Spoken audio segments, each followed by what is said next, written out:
Y en la pequeña iglesia de Santa Ana, las campanas repicaban con una alegría contagiosa.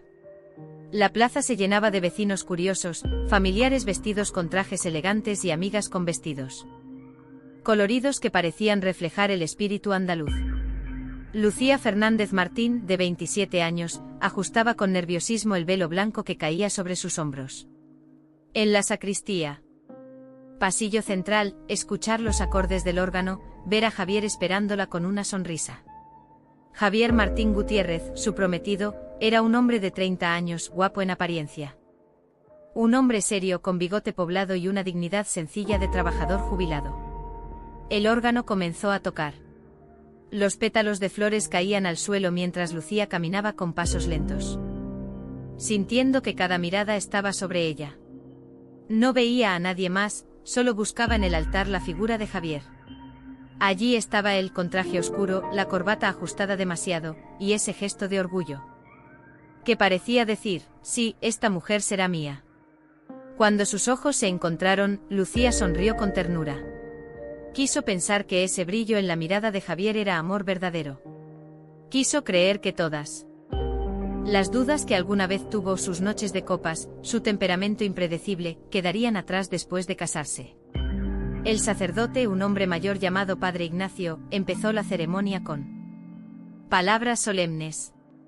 Hoy nos reunimos para celebrar la unión de Lucía y Javier, que ante Dios y esta comunidad deciden unir sus vidas en matrimonio. Lucía apenas escuchaba las palabras.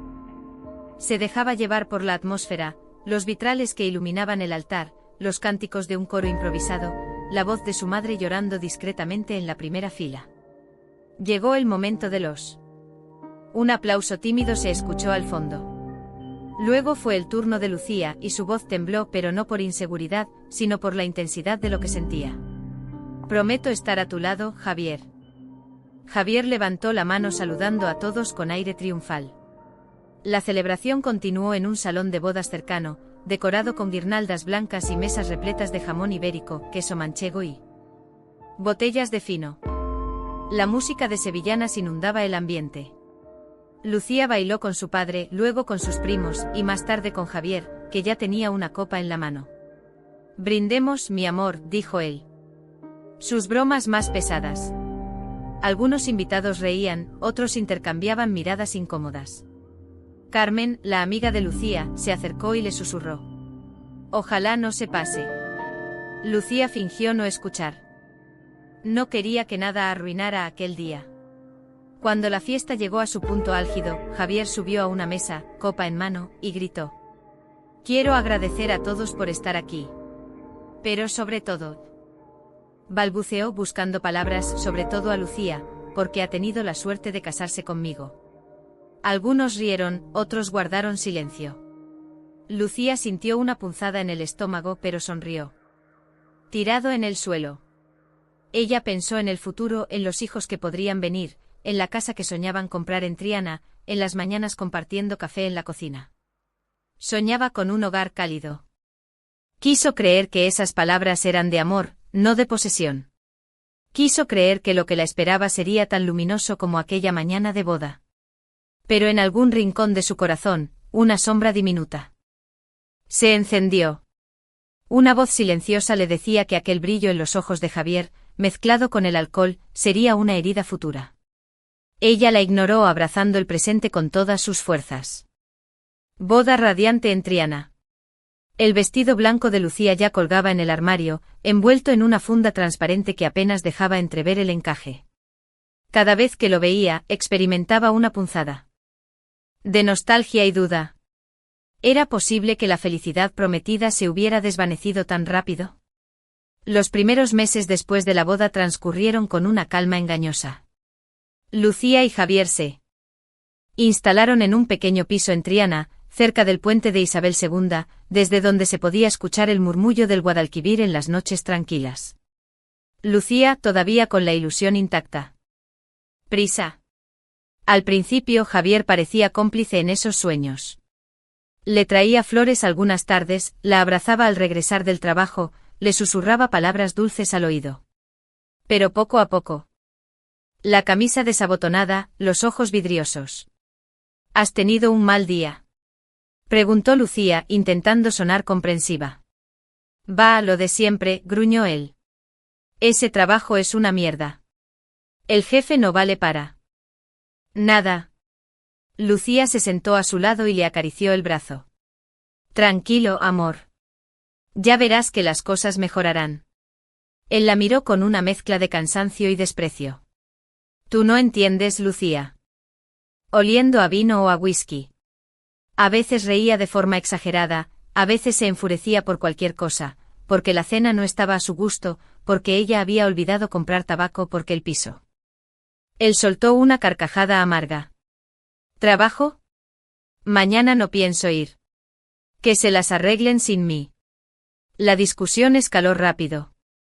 Javier levantó la voz, lanzó la chaqueta contra la pared, golpeó la mesa con él. Bebé, dijo con la voz entrecortada. Él levantó la mirada desde la botella de cerveza que tenía en la mano y arqueó una ceja.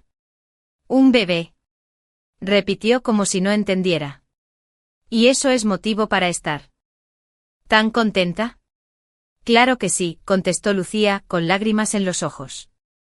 Es nuestro hijo. Javier soltó un bufido y dio un trago largo a la botella.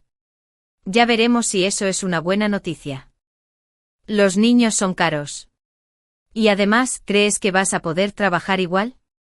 Lucía sintió que el suelo se hundía bajo sus pies. Quiso insistir, hablarle de la ilusión, de la vida que estaba creciendo dentro de ella, pero Javier se levantó, encendió un cigarro y salió al balcón, dejándola sola con el test de embarazo en la mano. Los días siguientes fueron un torbellino de emociones contradictorias. Alcohol. Una tarde de verano, después de regresar de una revisión médica, Lucía encontró a Javier con varios amigos en el salón. La mesa estaba llena de botellas, y el humo de los cigarros impregnaba las paredes. Aquí está la futura madre. Gritó uno de los amigos, levantando la copa. Javier sonrió con sarcasmo. Sí, la señora se cree importante porque lleva un crío en la barriga. Las risas de los amigos retumbaron en el salón. Lucía sintió como las lágrimas le ardían en los ojos, pero no permitió que cayeran. Caminó con dignidad hasta la habitación, cerró la puerta y abrazó su vientre. No te preocupes, Mateo, susurró, aunque aún no había decidido el nombre. Te protegeré, pase lo que pase. Ese fue el comienzo del verdadero infierno. Cada copa que Javier se llevaba a los labios era una amenaza, cada insulto un golpe invisible. Nunca la tocó físicamente, pero las palabras podían herir más que los puños. Eres una inútil. Nadie más te querría. Si no fuera por mí. Desde allí vio a las vecinas charlando en la calle, riendo, hablando de recetas y de la feria de abril. Pensó en lo fácil que sería fingir que todo estaba bien, ponerse una sonrisa y seguir adelante. Pero en lo más profundo de su corazón, sabía que algo tenía que cambiar. Aquella noche, mientras Javier dormía en el sofá rodeado de botellas vacías, Lucía se sentó a escribir en un cuaderno. Apuntó cada insulto, cada humillación, cada momento en que había sentido miedo. Era como si necesitara dejar constancia de lo que estaba viviendo, aunque no supiera aún para qué. Miró su vientre ya redondeado, y susurró. Prometo que no crecerás en la sombra. Te daré luz, aunque tenga que romper mis propias cadenas. Las sombras en la casa se hacían más densas. Pero en medio de esa oscuridad, empezaba a encenderse en Lucía una chispa de valentía. Capítulo 3. El insulto más duro. El verano sevillano se cernía sobre Triana como un manto ardiente. Las calles brillaban bajo el sol, y las persianas de las casas se mantenían bajas para protegerse del calor sofocante. En el pequeño piso de Lucía y Javier, el ventilador giraba lentamente. Pequeños alumnos era lo único que le daba fuerza, lo que le hacía sentir que todavía tenía una vida propia, más allá de la tormenta que se vivía en su casa. Javier, en cambio, parecía cada vez más distante. El alcohol se había convertido en su rutina diaria. Llegaba tarde con el olor a tabaco impregnado en la ropa y la voz pastosa. Algunas noches se desplomaba en el sofá sin decir palabra. Estaba allí, vivo, creciendo. La puerta se abrió de golpe. Javier entró tambaleándose, con una botella en la mano y los ojos rojos. ¿Otra vez cocinando lo mismo? Gruñó al ver la mesa. Lucía intentó mantener la calma. Es lo que puedo preparar rápido, Javier. El médico me pidió que no me agotara. Él soltó una carcajada amarga y dio un trago largo a la botella. ¿El médico? Palabras envenenadas. Javier la miró con desdén y escupió. Ese crío ni siquiera sé si es mío. El silencio se hizo espeso como si el mundo se hubiera detenido. Lucía sintió que la sangre le abandonaba el rostro. El cuchillo que tenía en la mano para cortar la tortilla tembló entre sus dedos. ¿Qué has dicho? Susurró con la voz quebrada. Lo que has oído, repitió Javier, alzando la voz. No me extrañaría que me estuvieras engañando. Siempre con tus clases, tus reuniones en el colegio, tus amiguitas, ¿y si ese niño no es mío? Lucía retrocedió un paso. Como si esas palabras fueran piedras lanzadas directamente contra su pecho. Sintió un dolor punzante en el corazón y en el vientre, como si el bebé también hubiera reaccionado a la crueldad de su padre. Javier, ¿cómo puedes decir eso? Exclamó, las lágrimas desbordando sus ojos. Este hijo es tuyo. Es nuestro. Él se encogió de hombros indiferente y se dejó caer en la silla. Eso dices tú. Pero yo no confío. La rabia y la tristeza se mezclaron en Lucía. Se agarró el vientre protegiendo instintivamente al ser que llevaba dentro. No vuelvas a repetirlo, dijo con firmeza inesperada. No vuelvas a insultar a mi hijo. Javier golpeó la mesa con el puño, haciendo saltar los cubiertos. No me hables así en mi casa. Lucía sintió que algo se rompía dentro de ella. Hasta ese momento. Imposible de reparar. Se levantó despacio con la dignidad de quien sabe que no merece ese trato. Voy a mi habitación, anunció con voz fría. No quiero discutir más. Se encerró y se dejó caer en la cama, abrazando su vientre. El llanto la sacudió durante minutos interminables. Mi amor, susurró entre sollozos, acariciando la piel tensa de su barriga, no escuches lo que ha dicho tu padre. Arrullar por esa certeza, tenía que ser fuerte no por ella, sino por él. Al día siguiente evitó a Javier todo lo posible. Se fue temprano al colegio y regresó tarde, inventando excusas. Sus compañeras notaron que estaba pálida, con la mirada perdida. Carmen, su amiga de toda la vida, la llevó aparte en el recreo. Lucía, ¿qué te pasa? ¿No estás bien? Ella dudó en hablar. Pero al final murmuró. Javier me dijo que no sabe si el bebé es suyo. Carmen abrió los ojos con incredulidad y rabia. Pero qué barbaridad. ¿Cómo se atreve? Lucía bajó la cabeza. Me siento tan humillada. Escúchame bien, amiga, le dijo Carmen, agarrándole las manos. Ese niño es tuyo, y eso basta. No dejes que la maldad de Javier manche lo más puro que tienes. Distinto. Un camino de valentía y, sobre todo, de amor verdadero hacia la vida que latía dentro de ella. Capítulo 4. La decisión silenciosa. La noche había caído sobre Sevilla con un silencio extraño. Javier estaba tirado en el sofá, roncando con la boca entreabierta y una botella vacía a sus pies. Lucía lo observaba desde la puerta del salón, con la mano apoyada en su vientre ya pronunciado. Pesados entre promesas rotas y discusiones que siempre acababan con Javier hundido en la bebida. Pero aquella noche sentía algo distinto, la certeza de que ya no podía seguir allí. Se acercó despacio a la ventana y miró hacia abajo.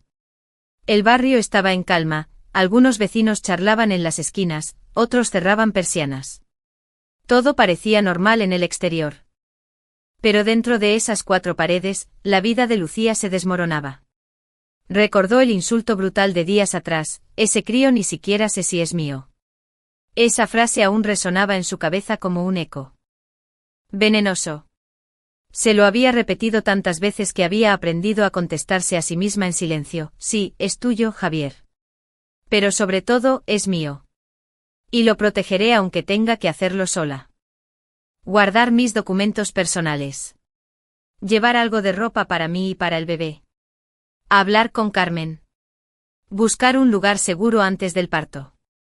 Las lágrimas resbalaban por su rostro, pero no se detuvo.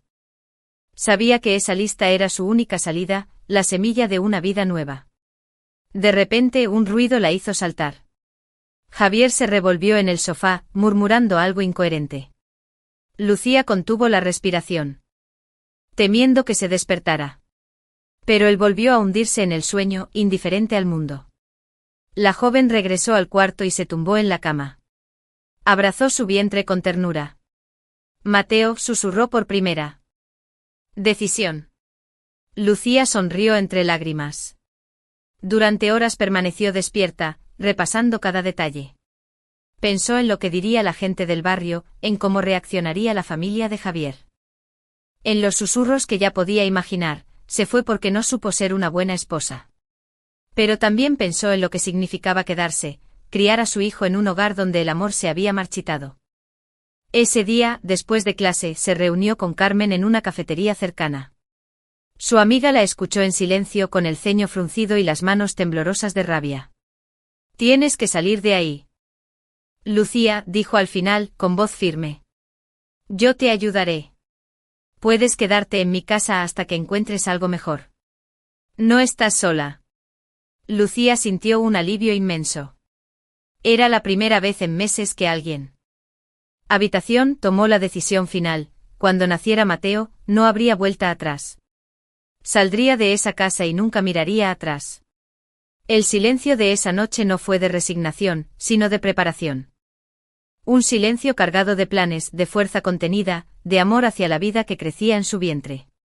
Lucía cerró los ojos con una calma nueva, y por primera vez en mucho tiempo, no soñó con bodas ni con promesas rotas.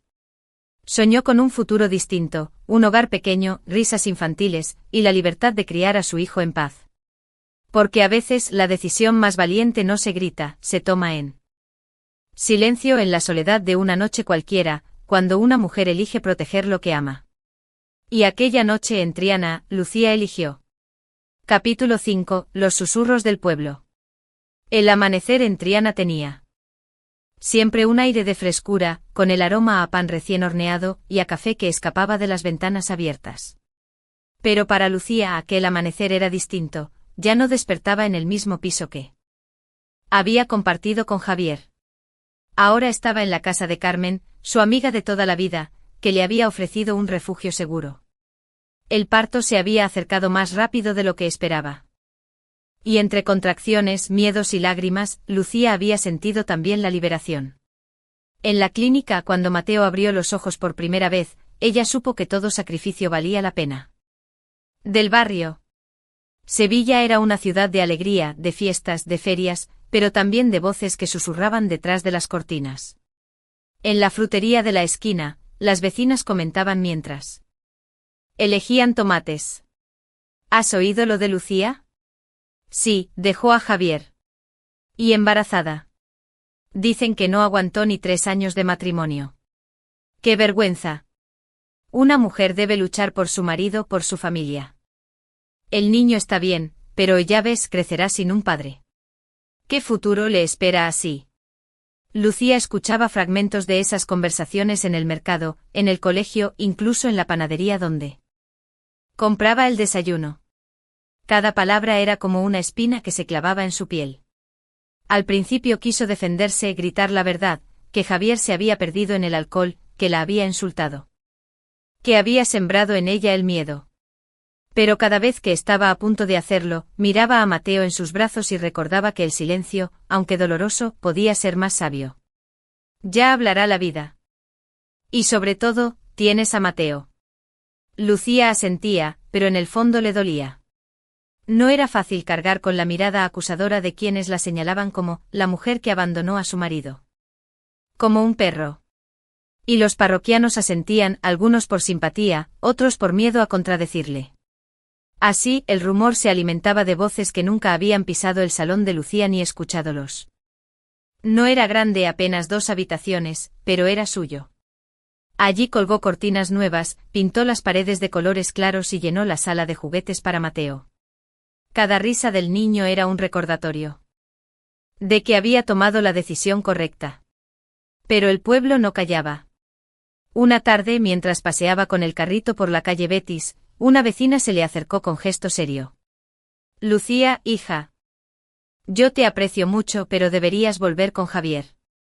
Un niño necesita a su padre. Lucía la miró con serenidad, sin perder la calma. Un niño necesita paz, señora. Y amor. Eso es lo que tiene. Conmigo. La mujer se quedó callada, sorprendida por la firmeza de su respuesta. Fue en ese momento que Lucía comprendió que ya no necesitaba justificarse. El tiempo se encargaría de mostrarla. Murmuraban algunos.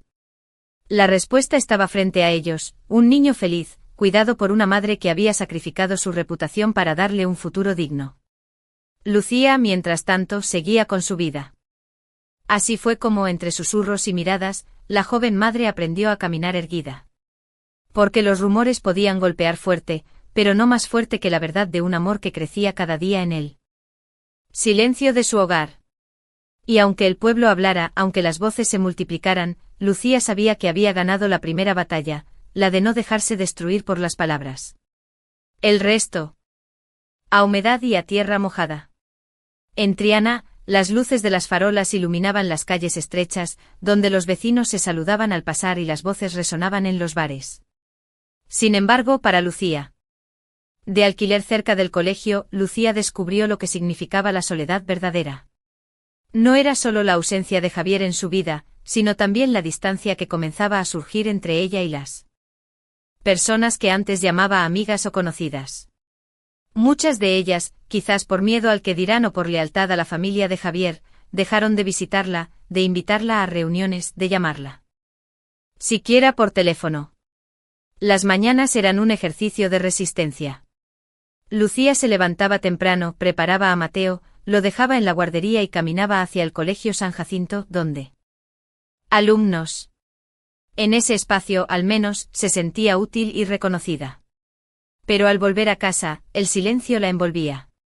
El piso, aunque luminoso, parecía demasiado grande cuando Mateo dormía. A su marido embarazada. En más de una ocasión escuchó comentarios directos. Una tarde, mientras compraba pan, la panadera le dijo con una sonrisa fingida. Lucía, hija, espero que pronto se arreglen las cosas con Javier. No es bueno que un niño crezca sin padre. Lucía sintió como la sangre le hervía, pero se contuvo. Sonrió con educación y respondió. Mi hijo tiene todo lo que necesita, amor. Las vecinas bajaban la voz al verla pasar. Sentarse en la plaza y escuchar a lo lejos a un grupo de señoras cuchicheando. Pobre Javier, tan buen muchacho. Ella lo abandonó. Dicen que ni siquiera. Propios pensamientos. Aún así, no todo era gris. Había destellos de luz que la mantenían en pie. Carmen seguía siendo su roca, la visitaba cada semana, le llevaba comida casera, cuidaba de Mateo. Criar sola a un hijo es un acto de valentía. Esas palabras se le quedaron grabadas como un bálsamo. La soledad también la obligó a conocerse más. Descubrió que podía reparar un grifo roto con sus propias manos, que sabía organizar el presupuesto para llegar a fin de mes con un sueldo ajustado, que tenía fuerzas para pasar noches en vela cuidando a Mateo cuando enfermaba. Cada pequeño logro era una victoria contra la desesperanza. Una noche de invierno, mientras acomodaba a Mateo en su cuna, se quedó observándolo dormir. La respiración tranquila del niño, sus pequeños dedos cerrados en un puño, eran la prueba viviente de que su sacrificio valía la pena. Nunca estarás solo, mi amor, susurró, acariciándole el cabello. Aunque el mundo nos dé la espalda, yo siempre estaré contigo. Acompañándola, Lucía empezó a darse cuenta de algo, el tiempo jugaba a su favor. Porque cada día que pasaba, Mateo crecía más fuerte, más feliz. Y eso, más que cualquier palabra, sería la respuesta más poderosa a todos los susurros. Capítulo 7. El nacimiento de Mateo. La madrugada se desplegaba sobre Sevilla con un silencio espeso, interrumpido solo por el murmullo lejano del río Guadalquivir y contracciones al principio suaves, luego cada vez más intensas, hasta que el dolor se convirtió en un río incontenible que la atravesaba entera. Lucía se sujetaba al marco de la puerta de la cocina. respirando entrecortada. Carmen, que había llegado a toda prisa al recibir su llamada, corría de un lado a otro preparando una bolsa con la ropa del bebé, los documentos y lo indispensable para la. Y el trayecto hasta el Hospital Virgen del Rocío se hizo eterno. Cada bache en la carretera era un latigazo en su vientre. Lucía mantenía los ojos cerrados, aferrada a la mano de su amiga. Repitiéndose mentalmente, resiste por ti, por tu hijo. En la sala de partos, la luz blanca y fría contrastaba con el calor que sentía recorriendo su cuerpo. Médicos y enfermeras se movían con precisión, dándole instrucciones que apenas lograba escuchar entre los jadeos. Vamos, Lucía, respira profundo. Empuja cuando te lo indiquemos. El dolor la partía en dos, pero también la llenaba de desgarrador, y de pronto el llanto de un recién nacido llenó la sala. Era un llanto agudo, poderoso, como una proclamación de vida. Lucía, exhausta, sintió que las lágrimas se mezclaban con el sudor de su frente. Una enfermera se acercó con el bebé envuelto en una manta blanca y lo depositó en su pecho. Aquí lo tienes, dijo con ternura. Es un niño sano, precioso. Lucía miró al pequeño rostro enrojecido, los ojos cerrados, la boca abierta, llorando con fuerza. Su corazón se desbordó. Mateo, susurró. Te estaba esperando, hijo mío. El bebé se calmó al escuchar la voz de su madre. Como si reconociera aquel timbre que lo había acompañado durante 9 meses en el vientre. Lucía lo abrazó con un cuidado infinito, oliendo su piel, sintiendo la calidez de esa vida que ahora dependía enteramente de ella. Carmen, desde la puerta, lloraba en silencio. Es precioso, Lucía. Lo has conseguido. Las horas siguientes pasaron en una nube de agotamiento y felicidad. Suspiros diminutos que parecían susurrar un futuro nuevo. Por un momento se permitió soñar con lo que vendría, las primeras risas, los pasos vacilantes, las palabras torpes, los dibujos de colores. Soñó con acompañarlo al colegio, con leerle cuentos antes de dormir, con enseñarle a mirar el mundo con esperanza. Pero la realidad no tardó en recordarle su peso. A los pocos días, cuando ya había regresado a su piso con Mateo en brazos, comenzaron las visitas inesperadas.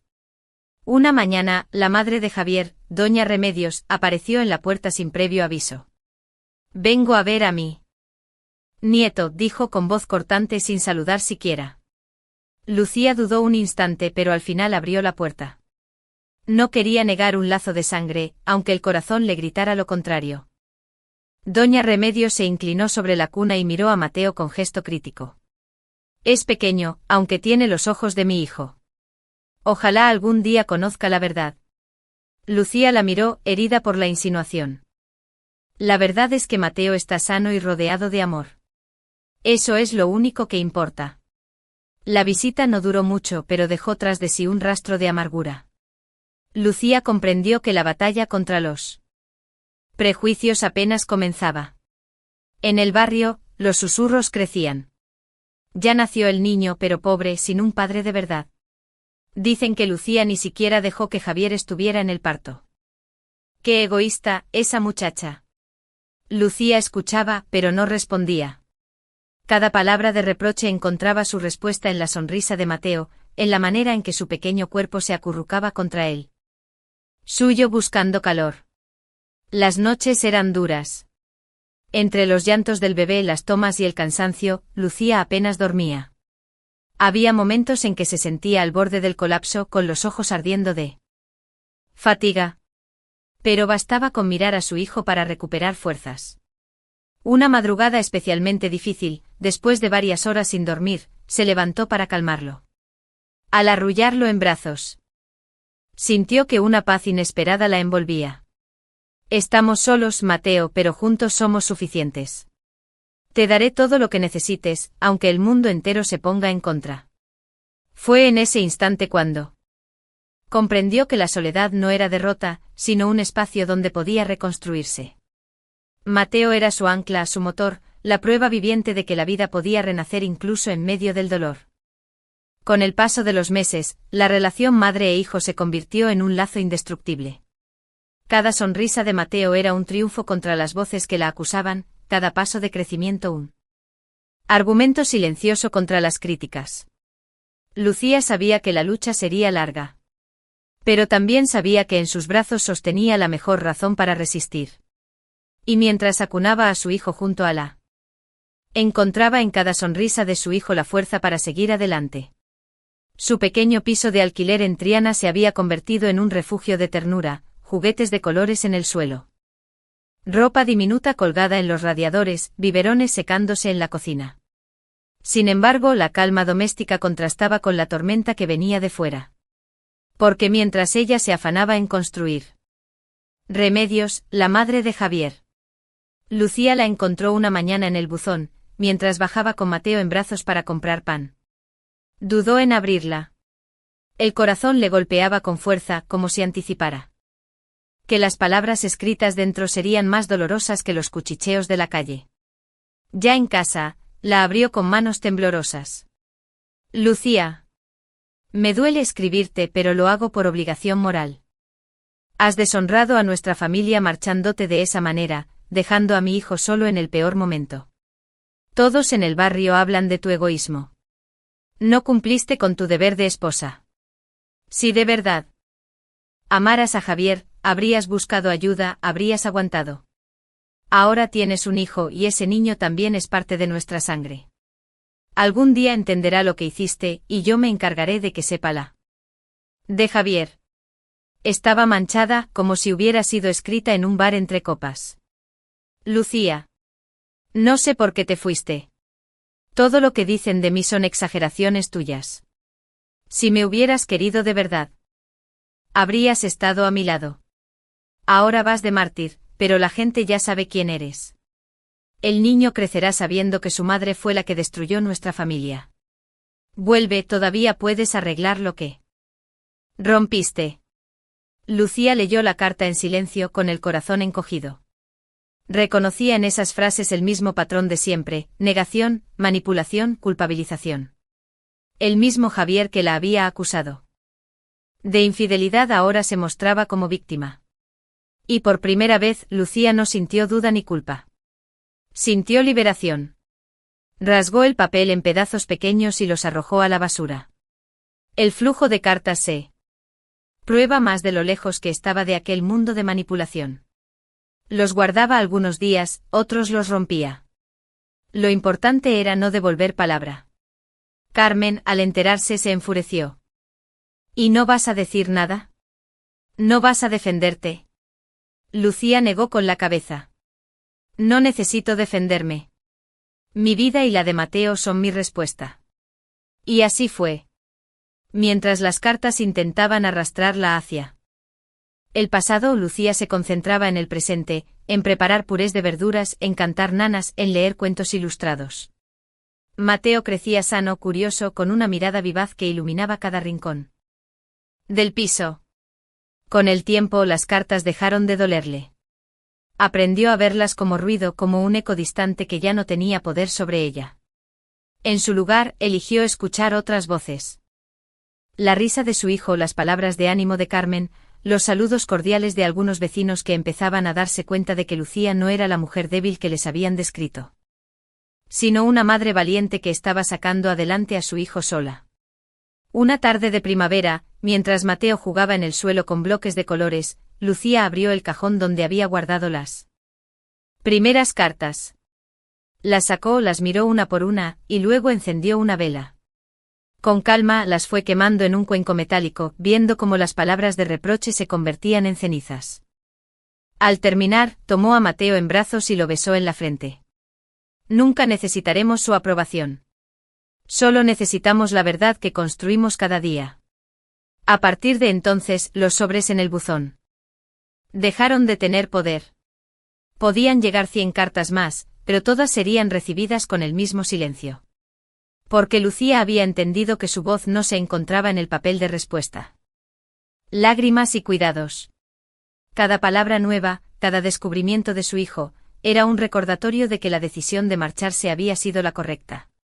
Cuando Mateo cumplió 3 años, llegó el momento de dar un paso importante, la primera escuela infantil. Lucía lo había pensado durante meses, buscando un lugar donde se sintiera protegido, amado y estimulado. Después de visitar varios centros, eligió un colegio público cercano, el mismo en el que trabajaba, el Colegio San Jacinto. Allí, entre pasillos llenos de murales y risas infantiles, sabía que su hijo estaría rodeado de un ambiente sano. La víspera del primer día de clases, Lucía preparó con cuidado la mochila, una muda de ropa, una pequeña fiambrera con fruta, un paquete de pañuelos y la botellita de agua azul que Mateo adoraba. El niño, emocionado, no dejaba de preguntar: «Mamá, ¿mañana juego con niños?» «Muchos niños». «Sí, hijo», respondía Lucía con una sonrisa. «Vas a tener amigos nuevos y una seño muy simpática, que te va a enseñar canciones y cuentos». Mateo aplaudía con entusiasmo, y su risa llenaba la habitación. Esa noche, sin embargo, Lucía apenas durmió. Los recuerdos de su propia infancia se mezclaban con los temores. ¿Se adaptaría bien? ¿Lo tratarían con cariño? ¿Alguien mencionaría que no tenía un padre presente en casa? La idea de que pudiera ser señalado le oprimía el pecho. Pero al mirar a Mateo dormido abrazado a su osito de peluche, se repitió que no debía temer. Su hijo tenía todo lo necesario, amor y confianza. La mañana amaneció clara. Lucía lo vistió con un pantalón corto azul y una camiseta blanca con dibujos de coches. El niño, feliz, caminaba a su lado sosteniendo su mano, mientras recorrían juntos las calles de Triana hasta el colegio. El bullicio de padres y madres en la puerta era abrumador, mochilas de colores, abrazos apresurados, lágrimas de despedida. En la clase de infantil, la maestra, una mujer joven llamada seño Laura, los recibió con una sonrisa cálida. «Buenos días, Mateo. Bienvenido a tu nueva clase». Mateo se escondió un poco detrás de la pierna de su madre, tímido al principio. Pero la maestra le mostró un rincón lleno de bloques de construcción. El ruido de los niños resonaba detrás de la puerta, y cada risa de Mateo que lograba distinguir le aliviaba un poco el alma. Durante el día en el colegio, le costaba concentrarse en sus propias. Una más grande y otra más pequeña, unidas por un trazo fuerte. «Es mamá y yo en el parque», dijo orgulloso. Lucía lo abrazó con fuerza. Las lágrimas amenazaban con asomar, pero esta vez eran de felicidad.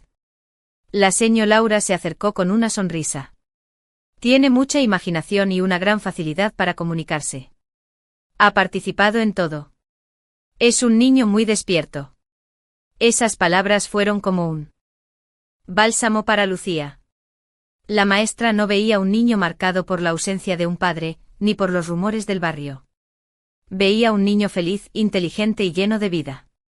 Los días siguientes confirmaron esa. Cada palabra de su hijo era una victoria silenciosa contra los prejuicios. Claro que los susurros del barrio no habían desaparecido del todo. A veces al recogerlo, alguna madre murmuraba: «Pobre niño con solo la madre».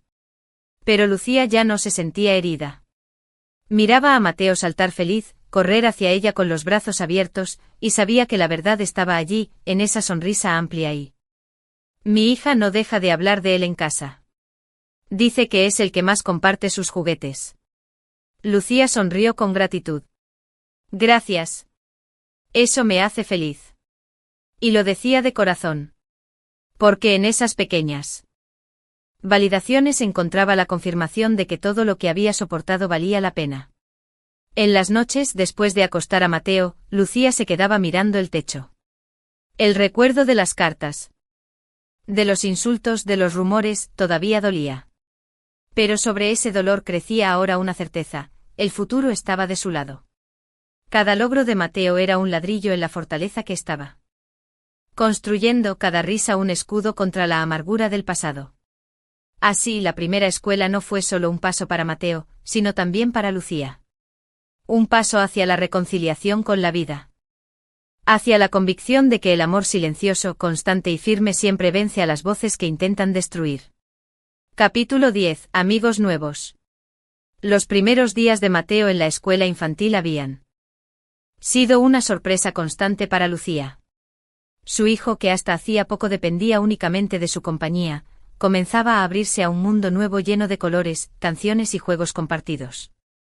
Pese a las dificultades, había conseguido ofrecerle a su hijo un comienzo digno y alegre. Una mañana de lunes, mientras lo llevaba de la mano hasta el colegio, Mateo le dijo con entusiasmo: «Mamá, hoy voy a jugar con Daniel. Me dijo que me iba a enseñar a hacer torres muy altas». Lucía sonrió al escuchar el nombre nuevo. Hasta ese momento su hijo apenas había mencionado a otros niños. Devolvía la calma. Al llegar a la escuela, vio a un grupo de madres y padres esperando en la entrada. Entre ellas estaba una mujer joven, de cabello oscuro recogido en una coleta alta. Sonrisa un poco tímida. «Encantada, soy Lucía. Mateo me habla mucho de tu hijo. Dice que juegan juntos todo el tiempo». Marta rió. Sí, Daniel llegó a casa diciendo que había encontrado a su mejor amigo. Las dos mujeres rieron juntas, y aquel primer contacto se convirtió en el inicio de una amistad inesperada. En los días siguientes, Lucía descubrió que no estaba tan sola como había creído. Marta era madre soltera también. Su pareja la había abandonado poco antes de que naciera Daniel, y había tenido que aprender a sacar adelante a su hijo con un esfuerzo similar al de Lucía. Aquella coincidencia creó un vínculo inmediato. Una tarde, después de recoger a los niños, Marta la invitó a tomar un café en una pequeña cafetería del barrio. Mientras los pequeños jugaban juntos en una mesa cercana, las dos mujeres compartieron confidencias. «Al principio me sentía como si todo el mundo me señalara», confesó Marta. «Como si ser madre sola fuera un pecado». Lucía la miró con sonrisa cómplice. «Nuestros hijos son la mejor respuesta». De aquella conversación surgió una complicidad que se fue consolidando con el tiempo. Empezaron a organizar juegos en el parque después de las clases, a compartir meriendas y a intercambiar consejos sobre crianza. Lucía descubrió en Marta no solo una amiga, sino también un espejo, otra mujer joven que había elegido la dignidad y el amor por encima de las apariencias. Poco después, a través de Marta, conoció a otras madres en situaciones similares. En un parque del barrio, se formó un pequeño grupo de mujeres que se reunían mientras sus hijos jugaban. Había historias de todo tipo, una madre que se había quedado viuda, otra que había decidido criar sola tras una relación breve, otra que estaba separada y luchaba por la custodia. Podía hablar sin miedo a ser juzgada. Podía contar cómo había soportado insultos, cómo había recibido cartas llenas de reproches, cómo había sentido la soledad como una losa. Y al compartirlo, aquella carga se hacía más ligera. Una tarde especialmente emotiva, mientras Mateo y Daniel corrían detrás de una pelota, Marta le dijo: «¿Sabes qué pienso, Lucía? Que nuestros hijos van a crecer sabiendo lo que es el amor verdadero. Porque lo que reciben de nosotras no es obligación ni costumbre. Es elección. Y eso los hará fuertes». Lucía sintió un nudo en la garganta. «Ojalá tengas razón». «La tengo», respondió Marta con seguridad. «Míralos, ¿acaso no son la prueba?». Mateo y Daniel reían a carcajadas, cubiertos de polvo y sudor, felices en su inocencia. Lucía los observó con ternura. Si esa era la prueba, la felicidad de su hijo no dependía de la opinión del barrio ni de los reproches de una familia incapaz de ver la verdad. Dependía solo del amor que le ofrecía cada día. Con el tiempo, la red de nuevas amistades se convirtió en un soporte fundamental. Lucía ya no caminaba sola por Triana con la sensación de ser observada. Ahora caminaba al lado de mujeres que compartían su lucha, que se daban fuerzas mutuamente, que demostraban que ser madre sola no era sinónimo de fracaso, sino de valentía. El eco de los rumores aún persistía en algunos rincones del aprendiendo a compartir, a reír, a amar, sabía que esa verdad era indestructible. Así, entre juegos en el parque, cafés compartidos y charlas interminables, Lucía encontró algo que creía perdido. La compañía sincera, la amistad verdadera, el calor de una comunidad que no juzgaba, sino que sostenía. Y entendió que, a pesar de la soledad inicial, el camino que había elegido no estaba vacío. Estaba lleno de amigos nuevos, pequeños y grandes, que llegaban a su vida como regalos inesperados. Capítulo 11. El trabajo de Lucía. La rutina de Lucía se había convertido en un equilibrio constante. Trabajo. Ese trayecto breve acompañado por el bullicio de los niños entrando a clase y el saludo de algunos padres, era un recordatorio de que había logrado sostener dos mundos a la vez. El de madre y el de educadora. Al principio, no fue fácil. Durante los primeros meses tras separarse de Javier, Lucía se había sentido frágil, insegura. El peso de los rumores en el barrio y la presión emocional le habían robado confianza. Se preguntaba si sería capaz de enseñar con la misma pasión de antes, si sus alumnos notarían la tristeza que a veces se colaba en su voz. Pero, grandes para sus cuerpos pequeños, Lucía sentía que su misión iba más allá de transmitir conocimientos. Les enseñaba a leer, a sumar, a escribir con buena letra, sí, pero también les mostraba cómo respetar al compañero, cómo pedir perdón, cómo compartir un juguete. Y en ese proceso, se descubría a sí misma enseñándole también a Mateo, aunque él estuviera en otra clase, las herramientas. Cuentos hasta que un día la niña le regaló un dibujo con dos figuras, una niña y una mujer, tomadas de la mano, bajo un sol enorme. «Es usted y yo, señor», dijo Sofía con voz bajita. Alumnos también comenzaron a reconocer su dedicación. Una tarde al final de una reunión escolar, un hombre se le acercó. «Mi hijo no dejaba de hablar de usted. Dice que ahora le gusta leer porque usted lo hace divertido». Lucía sonrió agradecida. Ese comentario aparentemente sencillo, la llenó de orgullo. No todos los días eran fáciles. Había mañanas en las que Mateo se despertaba con fiebre. Canciones, pequeños experimentos caseros. Cada éxito de sus estudiantes era una victoria también personal. La directora del colegio, doña Pilar, lo notó. Una tarde la llamó a su despacho.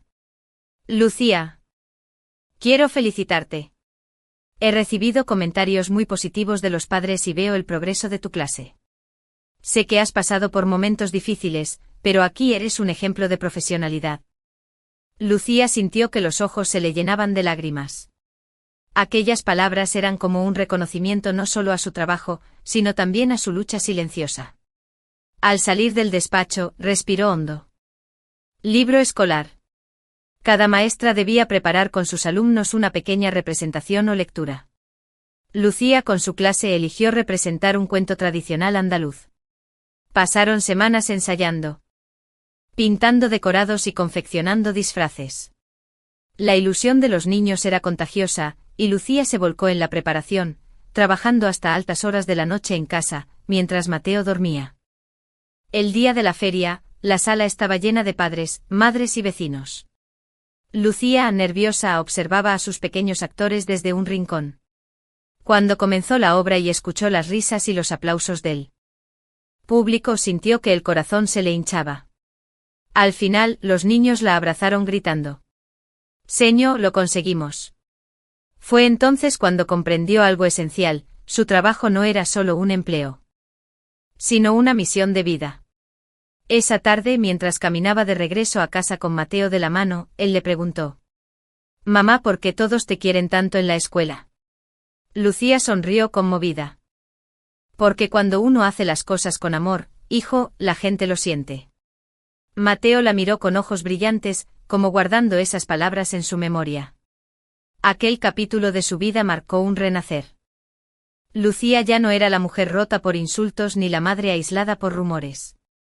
Era una maestra querida, una madre orgullosa, una mujer que recuperaba la confianza en sí misma a través del trabajo bien hecho.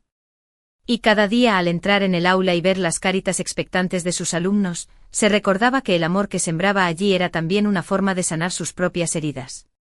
Capítulo 12. Sin embargo, con el tiempo ese espacio se transformó en algo más que cuatro paredes, se convirtió en el refugio donde ella y Mateo construyeron su propio universo de amor y risas. Cada rincón llevaba la huella de ambos. En la sala, las paredes estaban decoradas con dibujos de colores que Mateo traía del colegio: soles amarillos con rayos desiguales, casitas con chimeneas torcidas, corazones grandes donde siempre escribía la palabra mamá. Lucía, lejos de guardarlos en una carpeta, los colgaba con cinta adhesiva para que el piso se llenara de vida. La cocina, aunque pequeña, era un escenario de aventuras culinarias. Mateo, con su delantal azul, ayudaba a su madre a lavar verduras o a mezclar la masa para galletas. A menudo terminaban riendo con harina en el suelo y salsa en las manos. Mamá, somos un equipo, decía el niño con orgullo. Sí, hijo, el mejor equipo del mundo, respondía Lucía, besándole la frente. Las noches eran el momento más íntimo. Después de cenar, apagaban las luces del salón y encendían una lámpara de pie que creaba un ambiente cálido. Lucía le leía cuentos mientras Mateo se acurrucaba en su regazo. El niño siempre pedía él mismo, una historia de un barco que cruzaba mares peligrosos pero que, gracias al amor de su tripulación, siempre llegaba a puerto seguro. Ese barco somos nosotros, mamá, ¿verdad? Preguntaba Mateo. Risas de carreras por el pasillo, de canciones desafinadas que sonaban como el coro más hermoso del mundo. Un recuerdo especial quedó grabado en Lucía cuando Mateo cumplió 4 años. De su hijo. El piso también fue testigo de sus primeras discusiones. Como todo niño, Mateo tenía días de berrinches, de negarse a ordenar los juguetes o de querer más dulces de los permitidos. Lucía. Perdón, mamá, susurraba. No tienes que pedir perdón, cariño. Solo aprender. Y yo estaré contigo siempre, respondía ella, acariciándole el cabello. Fuera de esas paredes, el mundo seguía murmurando. Algunas vecinas todavía comentaban en voz baja cuando la veían entrar sola con su hijo. Pero dentro de su hogar, Lucía había aprendido a blindarse. Allí no entraban las críticas ni un estatus que otros consideraban importante, pero había ganado lo esencial, la risa de su hijo, la tranquilidad de un techo seguro, la libertad de no temer cada noche. El hogar pequeño se convirtió en un laboratorio de sueños. Allí Mateo aprendió a leer sus primeras palabras, a sumar con fichas de colores, a inventar historias con muñecos de trapo. Allí Lucía corregía cuadernos de sus alumnos mientras escuchaba la respiración tranquila de su hijo dormido. Allí, en ese espacio limitado, descubrieron que la felicidad no dependía del tamaño de la casa, sino del tamaño del amor que la llenaba. Un día, mientras doblaba ropa en la habitación, Mateo se acercó con un dibujo en la mano.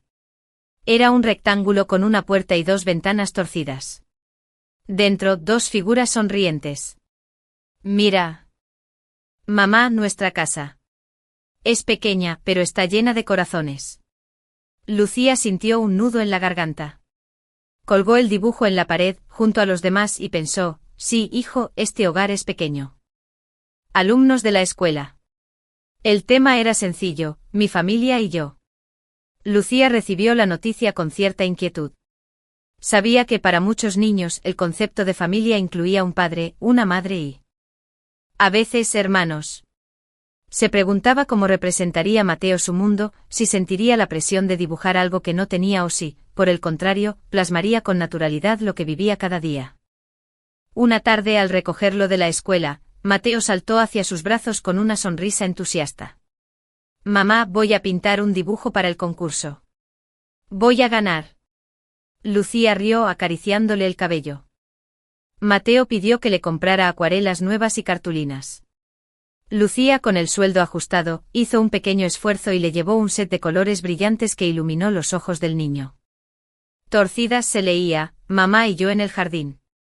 Lucía sintió un nudo en la garganta. Es precioso, hijo. Mateo la miró con orgullo.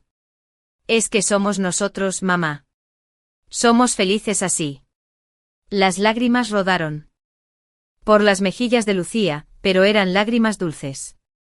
En ese momento comprendió que su hijo no sentía carencias. No le dolía lo que faltaba, celebraba lo que tenía. Y eso era más fuerte que cualquier. Comentó una madre. Tiene mucha fuerza, ¿ves los colores? Dijo otro padre.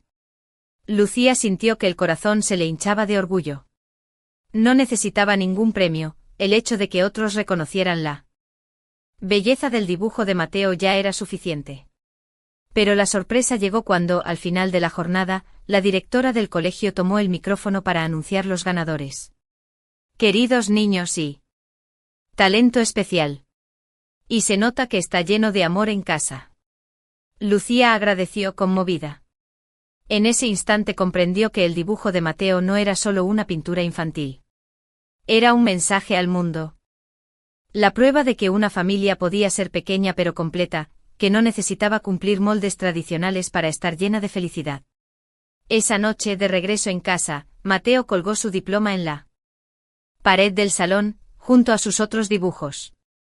Mira, mamá, ahora todos saben que somos felices. Lucía lo abrazó fuerte. No necesito que nadie lo sepa, hijo. Con verte sonreír, ya lo sé. El hogar pequeño volvió a llenarse de risas. El premio no era solo un reconocimiento artístico, era la confirmación de que el amor que habían construido juntos era capaz de brillar incluso en medio. El símbolo de una victoria que ningún rumor podía arrebatarle. Capítulo 14. Los vecinos empiezan a ver. El calor del verano sevillano caía sobre Triana como un manto pesado, pero las calles seguían llenas de vida, niños jugando al balón, ancianas charlando en las puertas, vendedores ambulantes ofreciendo abanicos y botellas de agua fresca. En medio de ese bullicio, Lucía caminaba de la mano de la que abandonó a su marido, murmuraban. Pero poco a poco esas miradas iban cambiando. La razón era evidente, Mateo. El niño crecía sano, educado y risueño. No había día en que no saludara a los vecinos con un buenos días, que desarmaba hasta a los más críticos. En la panadería siempre decía gracias al recibir su bollo. En la plaza compartía sus juguetes con otros niños. Esa naturalidad, esa luz que llevaba dentro, empezaba a sembrar dudas en quienes habían repetido juicios sin conocer la verdad. Una tarde, mientras Mateo jugaba en la plaza con Daniel y otros niños. Marcado por no tener padre en casa, dijo una. Y míralo, respondió la otra. Es de los más listos y educados. Parece que a Lucía no le va tan mal. Lucía fingió no escuchar, pero en su interior sintió una mezcla de alivio y tristeza. Alivio porque las cosas estaban cambiando, tristeza porque habían tenido que juzgarla tanto tiempo antes de reconocer lo evidente. El verdadero cambio comenzó. Sensibilidad especial. Siempre ayuda a los demás, siempre está dispuesto a compartir. Una mañana al recogerlo, un grupo de madres se acercó. Antes muchas evitaban su compañía, ahora sonreían y la incluían en la conversación. Lucía, tu hijo ha enseñado a los míos a hacer flores con papel, dijo una de ellas riendo. No deja de hablar de mi mamá me enseñó. Lucía respondió con críticas. Pero Mateo insistió con tanto entusiasmo que no pudo negarse. Aquella noche la plaza estaba abarrotada. Mateo corrió de un puesto a otro con su amigo Daniel, mientras Lucía charlaba con Marta. De pronto se organizó un pequeño concurso de talentos improvisado para los niños. Cuando llamaron a Mateo, él subió al escenario sin pensarlo dos veces. Con voz clara, recitó una poesía que había aprendido en clase, dedicada a las madres. Madre es la que cuida. La que siempre está. Madre es la que abraza. Madre es la verdad. El público rompió en aplausos. Algunos se miraban entre sí. Críticas tomó su mano y le dijo. Lucía, me equivoqué contigo. Ese niño es un ángel, y está claro que lo estás criando con todo el amor del mundo. Perdóname si alguna vez te juzgué mal. Lucía sonrió con humildad. Gracias, señora. Yo solo hago lo que cualquier madre haría, dar lo mejor de mí a mi hijo. Desde entonces el ambiente en el barrio cambió de manera tangible. Ya no era la mujer que abandonó, sino la madre de Mateo. Y en esas 4 palabras había un reconocimiento que el tiempo se había encargado de construir. Los niños del vecindario comenzaron a buscar a Mateo para jugar. Los padres, antes distantes, la saludaban con cortesía. Incluso en la panadería, la dueña le guiñaba un ojo y decía: Este niño te va a dar muchas alegrías, Lucía. En las noches, cuando se acostaba, Lucía reflexionaba. No había necesitado responder a las cartas de la familia de Javier ni defenderse de cada murmullo. Había dejado que el tiempo hablara. Un niño fuerte, feliz y amado. Un niño que había transformado la desconfianza en respeto, el prejuicio en admiración. Lucía acariciaba su cabello mientras dormía y pensaba, no necesitábamos gritar. La verdad. Solo vivirla. Y así, poco a poco, Triana comenzó a ver lo que siempre había estado frente a sus ojos, una madre valiente y un hijo que crecía con amor. Capítulo 15. El encuentro. Inesperado. Era un sábado de otoño, y Sevilla se vestía con los tonos cálidos de las hojas secas que caían sobre las aceras. Lucía había llevado a Mateo al mercado de Triana para comprar frutas y verduras frescas. El niño, ahora de 5 años, caminaba feliz a su lado con una mochila pequeña en la espalda, insistiendo en ayudar a cargar una bolsa ligera con naranjas. El ambiente era bullicioso, vendedores ofreciendo sus productos a gritos, el olor a pescado fresco mezclado con el de las especias, las risas de los vecinos encontrándose después de mucho tiempo. Para Lucía, esos paseos eran parte de la rutina, una oportunidad de enseñar a Mateo a observar el mundo y participar en la vida comunitaria. Mientras caminaban por un pasillo estrecho del mercado, estaba Javier. Su aspecto era irreconocible, delgado hasta la fragilidad, la barba descuidada, la ropa arrugada y un olor fuerte a alcohol impregnándolo todo. Sus ojos, que alguna vez la habían cautivado, estaban enrojecidos y apagados. Lucía sintió un vuelco en el estómago. Mateo, ajeno a la tensión, miraba curioso al hombre. «Mamá, ¿quién es?», preguntó el niño con inocencia. Lucía tragó saliva antes de responder. «Es un conocido, hijo». Javier dio un paso hacia ellos, tambaleante.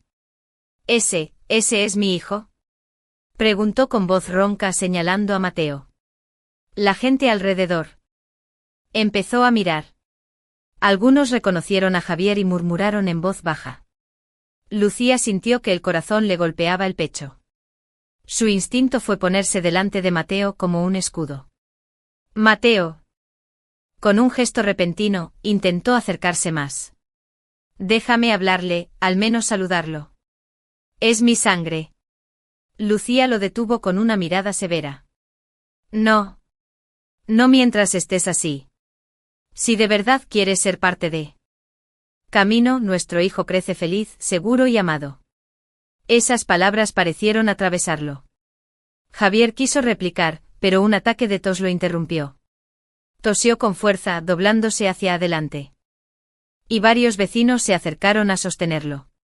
Lucía, con Mateo mirándola desde el puesto de frutas, sintió una mezcla de compasión y tristeza. El hombre que estaba frente a ella no era un enemigo. Ni siquiera un adversario. Era la sombra de alguien que se había perdido en su propia oscuridad. Cuando Javier se recompuso, la miró con ojos vidriosos. ¿De verdad está bien? ¿El niño, está bien? Hijo. Es alguien de mi pasado. Pero no te preocupes, lo importante es que estamos juntos y nada nos va a separar. Mateo sonrió confiado, y volvió a cargar orgulloso con la bolsa de naranjas. Mientras regresaban a casa, Lucía reflexionó. El encuentro había removido recuerdos dolorosos, pero también le había confirmado algo esencial: había tomado la decisión correcta. Javier era la prueba viviente de lo que significaba no elegir el camino de la responsabilidad.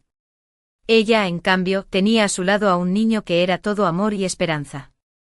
Esa noche, cuando Mateo se durmió, Lucía se asomó al balcón. Miró las luces de Triana reflejándose en el río y pensó en Javier, en su derrota personal. Sintió pena, pero no culpa. Porque entendía, más que nunca, que la vida no se mide por lo que se pierde, sino por lo que se protege. Y ella había protegido lo más valioso, el corazón de su hijo. Capítulo 16. El orgullo de una madre. El invierno en Sevilla traía mañanas frías y cielos despejados, con el sol reflejándose en las aguas tranquilas del Guadalquivir. En el colegio San Jacinto, donde Mateo cursaba ya sus primeros años de primaria, se respiraba un ambiente de entusiasmo. Se acercaba la ceremonia de entrega de premios escolares, un evento que reunía a padres, maestros y alumnos para reconocer el esfuerzo de los más destacados. Lucía había recibido una carta de la dirección días antes. Al abrirla se encontró con la noticia: nos complace informarle que su hijo Mateo Fernández ha sido seleccionado para recibir el premio al mérito académico y al compañerismo. El papel temblaba en sus manos. Por un instante volvió a escuchar en su cabeza los ecos de los rumores pasados: ese niño crecerá marcado, sin futuro, sin padre. Y sin embargo, allí estaba la verdad, escrita en tinta: su hijo era reconocido no solo por sus notas, sino también por su bondad. La mañana del evento, Lucía despertó a Mateo con una sonrisa. «Hijo, hoy es un día especial». Mateo se incorporó aún somnoliento y preguntó: «¿Por qué, mamá?» «Porque hoy recibirás un premio en la escuela. No solo por ser buen estudiante, sino porque eres un buen amigo». El niño abrió los ojos de par en par. «¿De verdad? ¿Me van a dar un trofeo?» Lucía rió. Un diploma y un aplauso enorme. El niño saltó de la cama, lleno de emoción. Lucía le puso una camisa blanca y un pantalón oscuro, ropa sencilla pero elegante, y peinó su cabello con cuidado. Mientras lo hacía, lo miraba en el espejo y pensaba en lo mucho que había crecido, en cómo cada día se parecía más al niño de sus sueños, aquel que había prometido proteger desde el vientre. El salón de actos del colegio estaba decorado con guirnaldas y carteles de colores. Padres y madres ocupaban las sillas, murmurando emocionados. Lucía se sentó en una de las primeras filas, con las manos entrelazadas y el corazón latiendo con fuerza. A su lado, Carmen, que nunca faltaba en los momentos importantes, le susurró: «Hoy todo el barrio verá lo que siempre supimos, que Mateo es especial». Cuando comenzó la ceremonia, los maestros fueron llamando uno a los niños premiados. Cada vez que un alumno subía al escenario, los aplausos llenaban la sala. Pero Lucía apenas escuchaba, su mente estaba fija en un solo nombre. Finalmente la directora anunció el premio al mérito académico y al compañerismo, que reconoce no solo la excelencia en los estudios, sino también la generosidad y el respeto hacia los demás, es para Mateo Fernández. El corazón de Lucía casi estalló. Vio a su hijo levantarse con pasos firmes, subir al escenario y recibir el diploma de manos de la directora. Mateo sonreía tímidamente, pero sus ojos brillaban con una luz limpia. La directora añadió, dirigiéndose al público: Mateo es un ejemplo de que la inteligencia y la bondad pueden ir de la mano. Sus maestros destacan su curiosidad, su esfuerzo y sobre todo, su capacidad de cuidar a los demás. Los aplausos fueron estruendosos. Lucía, con lágrimas resbalando por sus mejillas, no trató de ocultarlas. Eran lágrimas de orgullo, de alivio, de victoria silenciosa. Mateo. Desde el escenario, buscó a su madre entre el público. Cuando la encontró, levantó el diploma con una sonrisa radiante. Lucía le devolvió la mirada con un gesto que lo decía todo: «Estoy orgullosa de ti, hijo». Después de la ceremonia, varios padres se acercaron a felicitarla. «Tiene un hijo maravilloso, Lucía. Ojalá todos fueran como él, tan educado y atento». Cada palabra era un bálsamo que cicatrizaba las heridas antiguas de los rumores y las críticas. Lucía agradecía con humildad, sin necesidad de explicar nada. El diploma en manos de Mateo hablaba por sí solo. En el patio del colegio, Mateo corrió hacia ella. «Mamá, ¿viste? Me aplaudieron mucho». Lucía lo abrazó fuerte, conteniendo las lágrimas. «Sí, hijo. Pero lo que más me enorgullece no es el diploma, sino la persona que eres». Mateo ladeó la cabeza, confundido. «¿Por qué, mamá?» «Porque eres bueno, porque ayudas a tus amigos, porque compartes lo que tienes. Eso vale más que cualquier premio». El niño sonrió, satisfecho con la respuesta. Esa tarde, al llegar a casa, colocaron el diploma en un marco sencillo y lo colgaron en la pared del salón, junto a los dibujos de Mateo. Para Lucía, no era solo un reconocimiento escolar, era un símbolo. Cada vez que lo mirara, recordaría que las decisiones difíciles, el silencio frente a las críticas, las noches de soledad, todo había tenido. Que nunca antes se había acercado, tocó a la puerta de Lucía. «Solo quería saludar a Mateo», dijo con voz tímida. Siempre escucho cosas buenas de él en el barrio.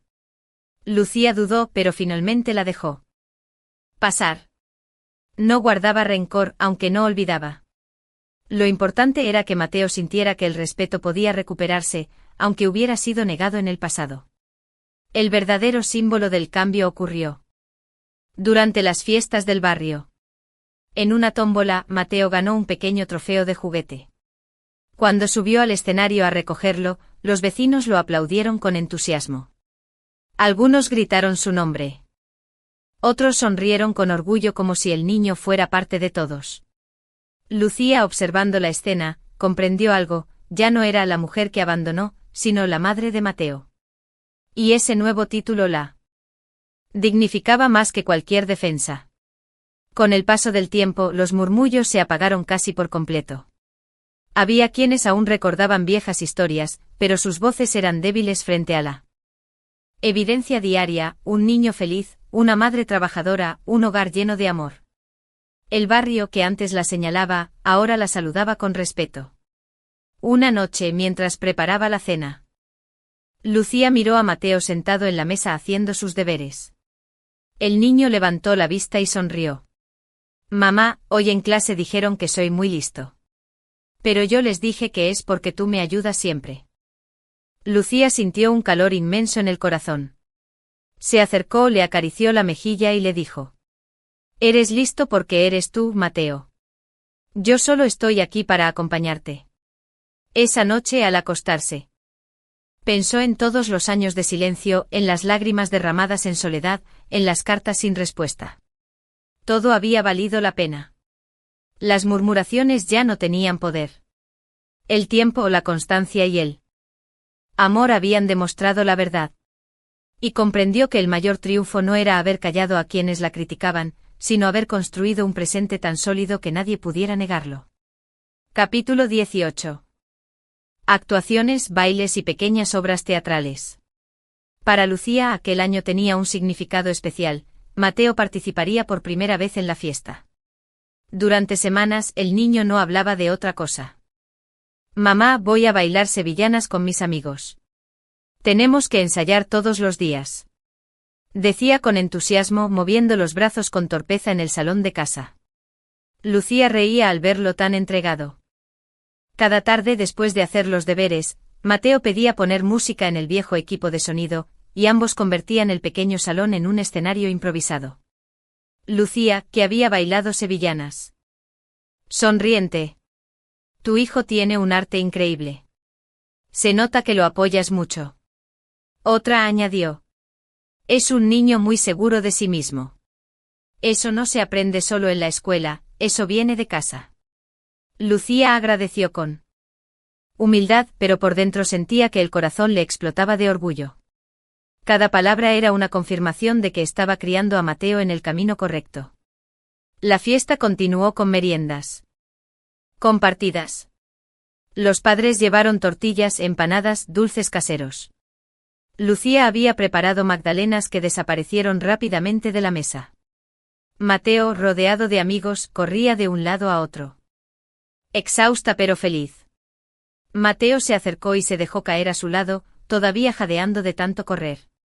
Mamá, ¿me viste bailar? Lucía lo abrazó con ternura.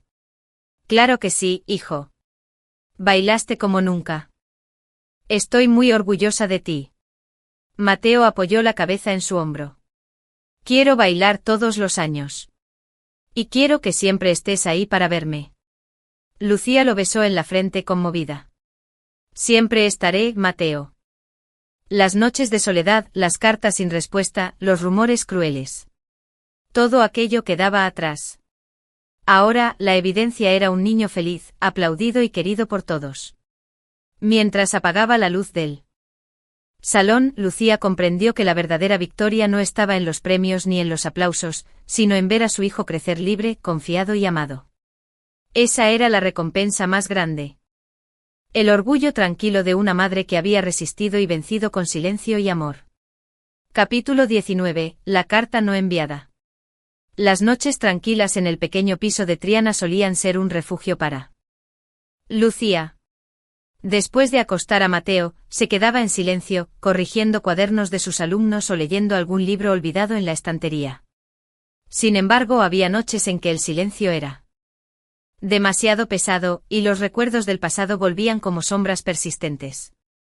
Una de esas noches, mientras la lluvia golpeaba suavemente los cristales, Lucía sintió la necesidad de sentarse a escribir. Sacó de un cajón un cuaderno casi vacío y una pluma que guardaba desde los años de universidad. El impulso era claro: escribirle una carta a la familia de Javier, a esos suegros que la habían señalado y condenado durante tanto tiempo. Encendió una vela, como si necesitara crear un ambiente íntimo y solemne, y comenzó a escribir. A la familia Martín. Han pasado años desde que me fui de vuestra casa, y aún recuerdo con claridad las palabras que me dedicaron.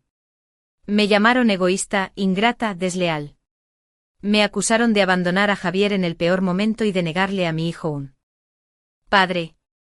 He guardado silencio todo este tiempo, no porque aceptara esas acusaciones, sino porque comprendí que el silencio era mi mejor escudo. Hoy les escribo porque quiero que sepan la verdad. Aunque quizás nunca la lean. No me fui por capricho, me fui porque Javier, en su dolor y en su alcohol, se convirtió en alguien que me hería día tras día. Y yo tenía dentro de mí una vida que proteger. Si alguna vez amé a su hijo, y lo amé, más fuerte fue el amor por el niño que llevaba en el vientre. Ese niño, Mateo, tiene ahora 6 años. Es feliz, inteligente, generoso. Lo que decían que nunca podría ser sin un padre presente, lo es en abundancia gracias al amor y la paz que le rodean. Sus maestros lo admiran, sus compañeros lo quieren, y cada día me demuestra que hice lo correcto al elegir un camino distinto. No necesito que me crean. No necesito su perdón. Esta carta no busca reconciliación ni venganza. Solo es mi manera de dejar constancia de que resistí. Que no me rendí, que las murmuraciones no lograron destruirme. Ustedes me juzgaron sin mirar más allá de las apariencias. Pero el tiempo ha hablado, y Mateo es la respuesta más clara. Él es la prueba viva de que el amor sincero puede crecer incluso en medio del rechazo. Firmado, Lucía. Lucía dejó la pluma sobre la mesa y suspiró. Releyó lo escrito varias veces. Aquella noche, al cerrar los ojos, Lucía sintió que por fin podía descansar sin que el pasado le pesara. Había encontrado la paz no en la confrontación, sino en la certeza de que había cumplido con lo más importante: proteger a su hijo y darle un hogar lleno de verdad. Y en su corazón, supo que esa era la única respuesta que realmente importaba. Capítulo 20. El futuro en sus manos. Los años habían pasado con la suavidad de un río constante. Sevilla seguía con su bullicio de siempre, las calles empedradas de Triana con sus flores en los balcones, el mercado con los mismos pregones de siempre, pero en el corazón de Lucía todo había cambiado. Mateo ya no era el niño pequeño que se escondía tras su falda, ahora tenía 10 años, corría por la plaza con amigos, leía libros enteros con entusiasmo y empezaba a hacer preguntas profundas sobre la vida.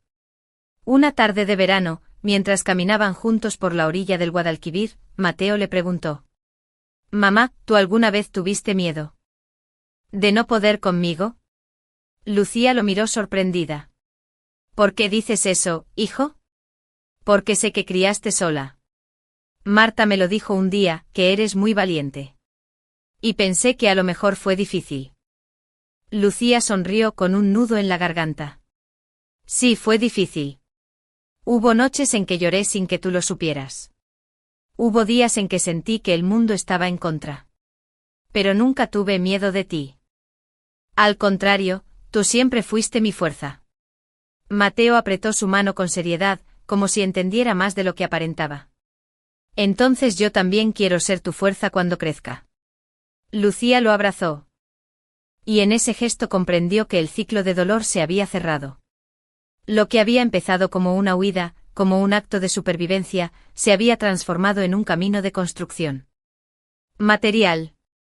Lucía seguía trabajando con dedicación en la escuela, y aunque no tenía grandes lujos, tampoco le faltaba lo necesario. Había aprendido a vivir con sencillez, a valorar las pequeñas cosas. Un café compartido con Carmen, una tarde de juegos en el parque, un dibujo pegado en la pared del salón. Pero en lo emocional, el futuro brillaba con claridad. Ya no había murmullos que la persiguieran. El barrio la saludaba con respeto, y Mateo era reconocido por todos como un niño ejemplar. Incluso en ocasiones, algunos vecinos decían: ese niño será alguien importante algún día. Lucía sonreía, sabiendo que lo importante ya lo era, un niño íntegro, sensible y feliz.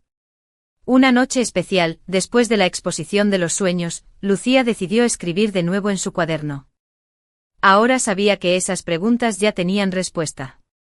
El niño que dormía tranquilo bajo su techo era la prueba de que lo había conseguido. En el silencio de la madrugada, Lucía salió al balcón. Sevilla dormía, pero las luces de Triana se reflejaban en el río como estrellas caídas. Respiró hondo y cerró los ojos. El futuro está en nuestras manos, susurró. Y por primera vez en mucho tiempo. No pensó en el pasado ni en lo que había perdido.